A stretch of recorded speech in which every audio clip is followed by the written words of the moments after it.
গুরুদেবের সঙ্গে যে বা কপটতা করে বাগে বাগে শিকার হবে জগত মাঝারে।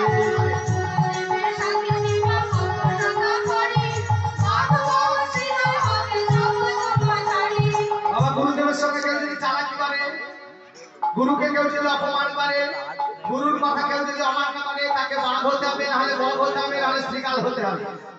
বাচ্চা ছেলের দুধ যে বা চুরি করে খায়, নিশ্চয় জানিবে তার বেজি জন্ম হয়।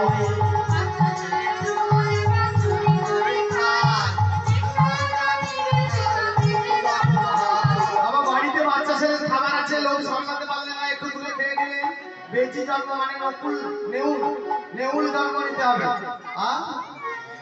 অন্যের পুকুরে যে বাবা চুরি করে, বেড়ালে হতে হবে জন্মের উপরে।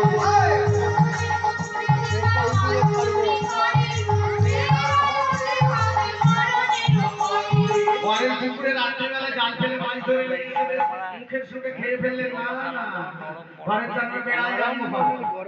আমার দলে এরকম দু একজন আছে, নাম বলবো না, নাম করে হয়তো আমার সঙ্গে মারামারি পরে যাওয়া হবে।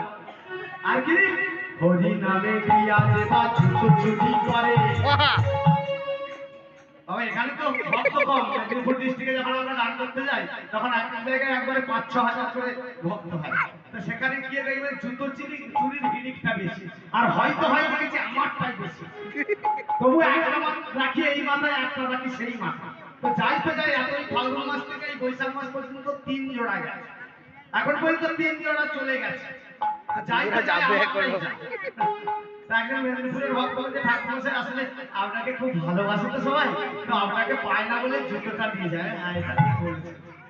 তাহলে গিয়া যে বা জুতো চুরি করে, কুকুর জন্ম হলে হবে ৭ জন্ম ধরে।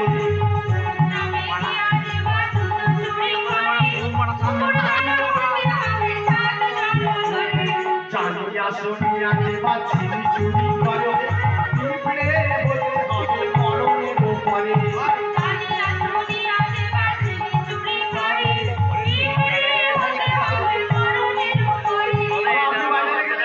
দোকানে দিয়ে দাদা, মুদিখানা দোকানে ঢুকে দাদা আপনার চিনিটা একবারে জল জল পালা জেনে গেছে, ১ লিটার নিয়ে ফেলে দিন, পিঁপড়ে হতে হবে। বইয়ের পিছনে যে বা কুকুর করে, কোনো ব্যাংকের হতে হবে জগত মাঝারে। কুটিয়ে দিয়েছে একদম।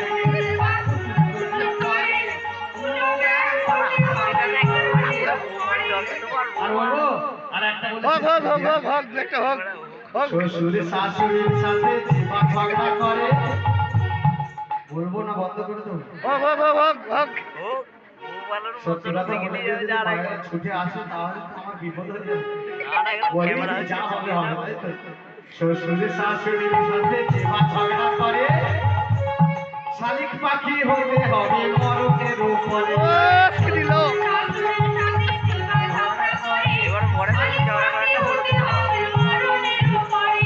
শোনো রে ভাই, শোনো শোনো পাপের তত্ত্ব শোনো ভাই।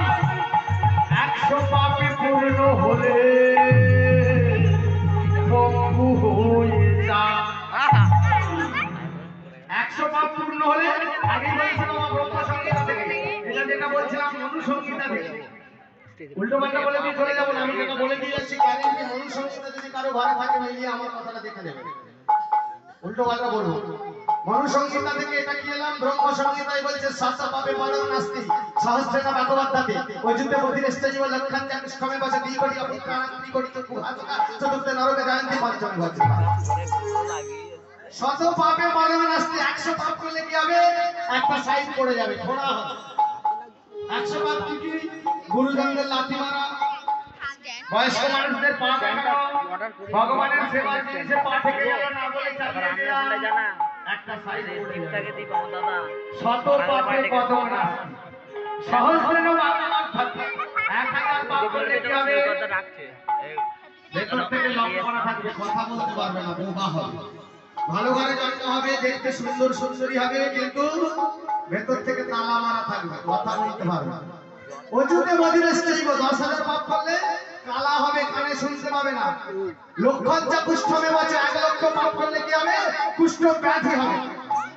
2 কোটি অপুত্রানা, তোমার 2 কোটি পাপ যদি কোনো জীব করে, তার কোনো ছেলে মেয়ে কোনো সন্তান সন্ততি হবে না।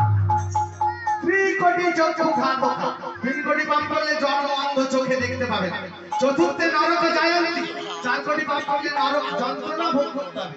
নরক যন্ত্রণা কোথায়? মৃত্যুর পরে না, না মৃত্যুর পরে যে জন্ম হবে আবার মাতৃগর্ভে, নিচের দিকে মাথা, উপরের দিকে পা, কুটকুট কুটকুট কিমিকিটের কামড়।